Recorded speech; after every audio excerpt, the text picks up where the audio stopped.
Happy October! It's that time of month again where I talk about what I plan on reading this month. And of course, since it's October, I'm going to be reading horror. But if you've been around, you know that I'm working on getting my physical TBR down to 0, so I really have to work with what's already on my shelf. So, do I even have any horror, and what books are there to choose from? Well, there's a surprising amount, and some very odd choices that I could make. So let's get into it. Hi, hello, welcome in. I'm Jerica, and I'm an editor, writer, and all-around content creator. And you've stumbled upon my October TBR. I kind of already gave it away what we're going to, or what genre we're reading this month. But let's get into what actual books in the horror genre I already have on my shelves. So the first one is kind of sticking to the abundance of classics and kind of literary fiction type things that I've been reading. It's Dracula. It's kind of wild that I've never read this book. Let's read I suppose the back cover, and then we'll talk a little bit more about it. So it says, when the Count saw my face, his eyes blazed with a sort of demoniac. Wouldn't it usually be demonic? His eyes blazed with a sort of demoniac fury, and he suddenly made a grab at my throat. I drew away, and his hand touched the string of beads which held the crucifix. It made an instant change in him, for the fury passed so quickly that I could hardly believe that it was ever there. This is a really nice copy. This is probably like the only like nice copy of a book that I have, and it's not technically mine. It is my partner's, but he's been bugging me to read it for a very long time. And so it's been on my shelf for a while. Like I said, it's kind of weird that I haven't read this one already, especially since obviously I've seen so many adaptations of it in film, TV, referenced in other written media, that like Dracula is kind of all over the place. So I'm really excited to read it. It is I believe entirely an epistolary novel. I'm sure everybody is like, yeah, of course it is, Jericho. We know this already. But like I said, I am really excited to read it. I don't feel like there's a whole lot to say about it because it is such a well-known narrative. So beyond that, I'm interested in it because it's a horror, because it's a horror classic, and because it's an epistolary novel. I don't know that I've read other books that have like letters and news articles and blog posts and things in them. But I don't think I've ever read one that was entirely done in letters and like articles and things like that. So from a writer's perspective and a reader's perspective, I also find that interesting about this one. The next one isn't particularly strange, but we will eventually get into some strange ones. I believe I got this one as a gift, which is Flowers in the Attic, obviously by Virginia Andrews. I didn't say who Dracula's by. That's kind of embarrassing. Anyways, so we'll read the back, we'll talk about it. It was a game of happy families. The four children had such perfect lives in such a happy golden family. It was a game of hide and seek. Their father died suddenly. The children now lived alone, hidden in the airless attic. It was a case of tender, loving murder. Their mother promised they would stay only long enough to inherit the fortune, but gradually she forgot how much she adored those children. Flowers in the Attic, the compelling story of a family's betrayal and heartbreak, love and revenge. Yeah, so I think I got this one as a gift. I do think it was like on TBR that I had on like Pinterest or something like that, so I was obviously already interested in it. But it's been sitting on my shelf for a really long time because it wasn't something that I was like excited about. Like I wasn't like looking for it. It was just, oh, that's interesting, add to the pin. Or like pin it to the board. Whatever, you know what I'm saying. Speaking of Pinterest, I have a Pinterest now. There's not much up on it yet. But it exists now if you're a Pinterest person. So I think what intrigues me about this one is it's very in line with what I generally like in horror, which is kind of like mundane horror. It sounds like something that, could truly happen in real life. It doesn't sound like there's anything supernatural going on. There's no monsters. There doesn't even really seem to be like an entity as the antagonist, beyond perhaps the mother. I'm not really sure how that's going to play out. Because I don't quite like it's enough to have like that I have a lot of questions in my mind about what's actually going to happen in this book. But after Dracula, this is probably the next one that I'll read. However, we'll talk about the other books and whether or not it makes sense that I do read this one next, based on which this I'll talk about a little bit more in my reading wrap up. But I've been a little slow on the reading recently, so like even slower than usual. I'm already kind of a slow reader. Not really a slow reader. I just like make my way through books slowly because I tend to not read for like long lengths. Anyways, the next two are interesting in the fact that they are, I think they're both middle grade. I've not really looked at them. They're just on my shelf, and I'm not actually sure how they got there. I feel like they ended up there, like, in a shuffle, moving from another house, and they're actually, like, somebody else's, or something like that. But they're both horror, and like I said, I think they're middle grade. They might be, like, YA, but, like, on the young side of YA. So the first one is Terror Academy, The In-Ground, I assume. Oh, The In-Crowd. Why did it look... That says something about typography. In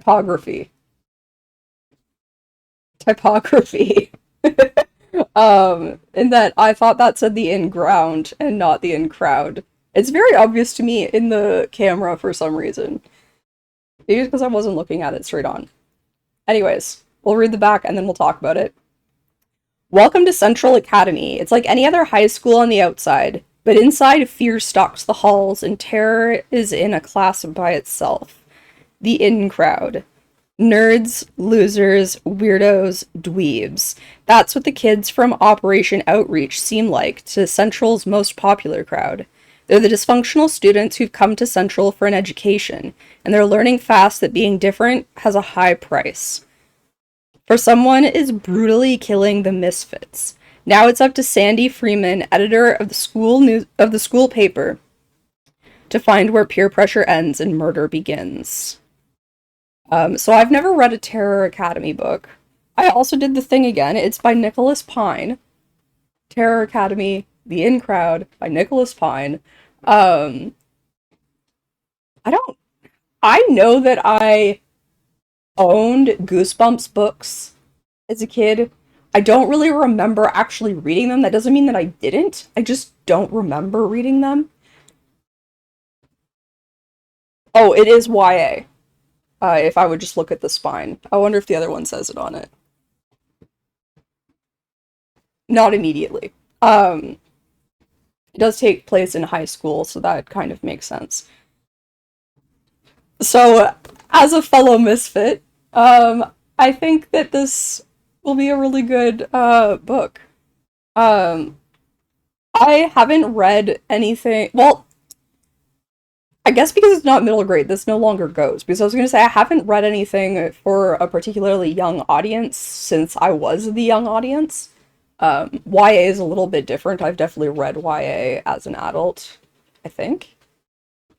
Even then, I'm actually unsure now that I'm thinking back to what I've kind of like recently read. I think I've read YA as an adult, but I think maybe as like a new adult, and new adult didn't exist before. I don't think new adult existed when I was a new adult. But yeah, I'm kind of interested just because it is like a shorter novel and it is geared toward a younger audience. I'm curious what that looks like as somebody who does love horror, but obviously usually goes for more adult horror. So that's a possibility, and might get read before Flowers in the Attic, kind of depending on how much of the month is left once I finish Dracula, because I do fear that this month's reading is going to bleed into October a little bit just because September's reading, no, August's reading bled into September more than I expected. But there is another shorter one, which I, again, don't know what this one's about at all. I haven't looked at it. So this one could, like, come before that one. But it is Forbidden Doors, The Society by Bill Myers. We'll read it and then we'll talk about it. Ouija boards, amulets, charm pouches, just kid stuff, right? At least that's what Rebecca and Scott think when they first moved to Crescent Bay. Then they run into the Society, a select group of students who practice occult rituals using these objects. A group that decides Becca and Scott are a threat to them and their powers.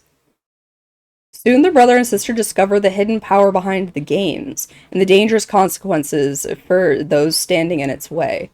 Not until the final showdown when their faith is put to the Not until the final showdown when their faith is put to the ultimate test do Scott and Rebecca realize the awesome power and victory of God over darkness.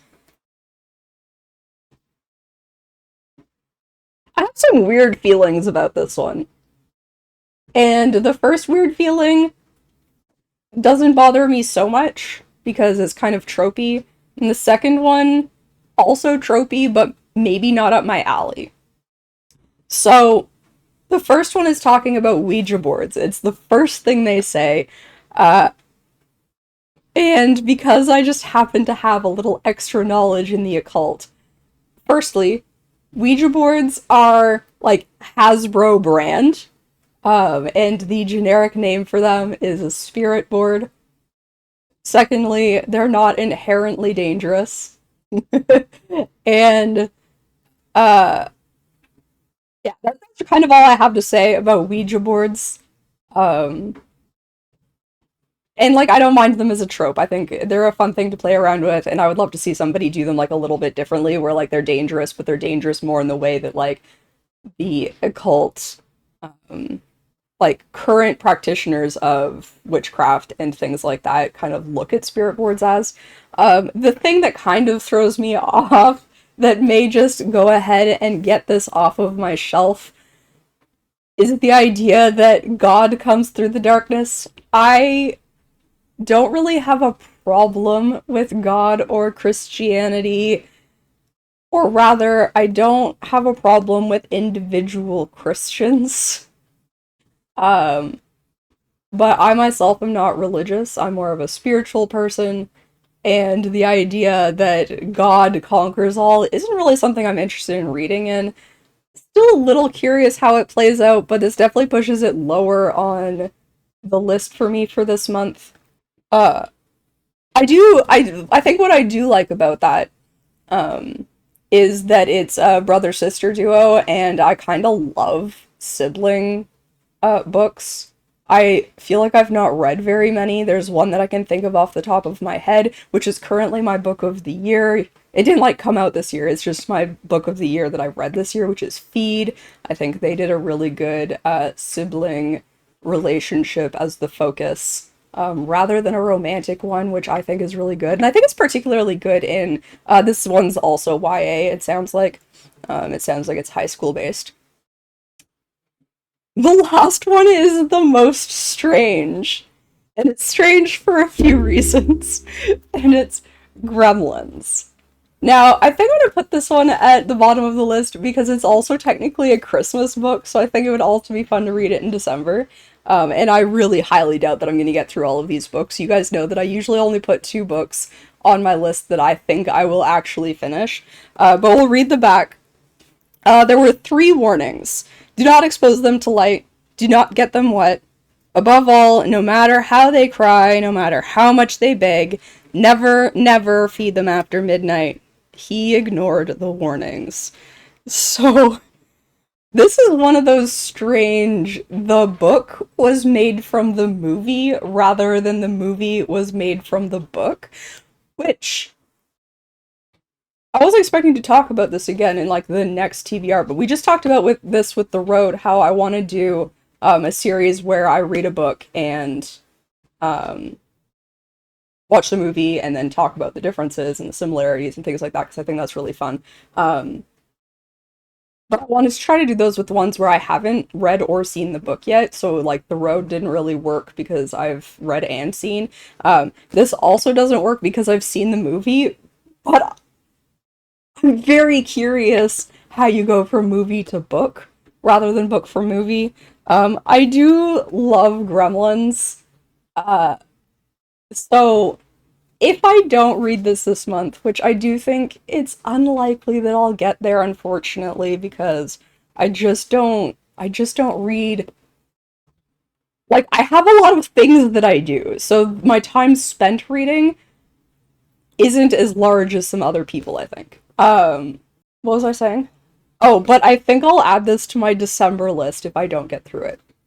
So, those are the books. Now, if we're talking about what I'm actually gonna read, definitely Dracula will get finished. We know this. This is going to be the first book. I could get a book read for sure.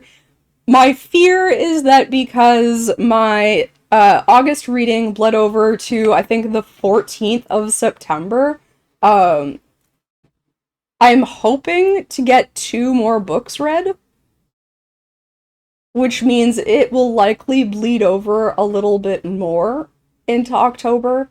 So I think I'm gonna say that after Dracula, I'll read the Terror Academy one, unless I somehow blow through it and end up with a lot of time, in which case I will read Flowers in the Attic after that. And then the other 2 are like super backups if I DNF something. DNFing Dracula, I think, would be wild. Uh, I really don't think that's going to happen. I do think it's possible that I DNF Terror Academy. And this one might be the first cull of the physical TBR. I just don't know that I love the concept. Um, and now that I'm looking at it further, the first kind of like blurb or quote is every Christian family should have the whole series. So I think maybe Forbidden Doors is Christian horror where God saves you in the end of everyone, and I just don't know if I'm the audience for that. Is this the first one? Do I just make the decision now? I think I do. I think it goes. I have a bunch of books that I plan on donating right here. That one, culled. Crazy. I think that's it though. I think that's it for my October TBR. So those are all of the horror books that I plan on reading. I did consider making this video like the July TBR where I had some recommendations. So we'll see if I tag that on or not. Or if I make another video, because I've read some pretty good horrors in the last little bit. But I don't know if I have enough horror books to pull on that I've read recently enough that I could give you good information on, if that makes sense. I know that there's a couple more on my shelf that I've definitely read, but because I read them so long ago, I feel like I'd have to refresh my memory a little bit too much. We'll see what happens. I mean, you'll know, because you'll be able to look down at the bottom and see how much longer in the video you have. But if this is all, if this is it, stay tuned for reading wrap-up of what I read in September. Also, stay tuned for my thoughts on the books that I do get read this month. I am planning on doing the like 1 or 2 horror book reviews this month. I think this month and maybe leading into November, because I'm definitely going to do The Troop and Feed. I just can't remember the dates for those. Maybe I'll insert them up here. The dates that those are supposed to come out. Those are the ones that I would recommend anyways. But I want to be able to give you some thoughts on that if I do. So, now I've rambled. I've really, really rambled. Thank you so much for watching. I would love to know what you guys are reading this October. Are you doing the usual horror reads, or are you doing something completely different? Let me know down in the comments. I hope you guys had fun. I had a blast. Catch you next time. Bye.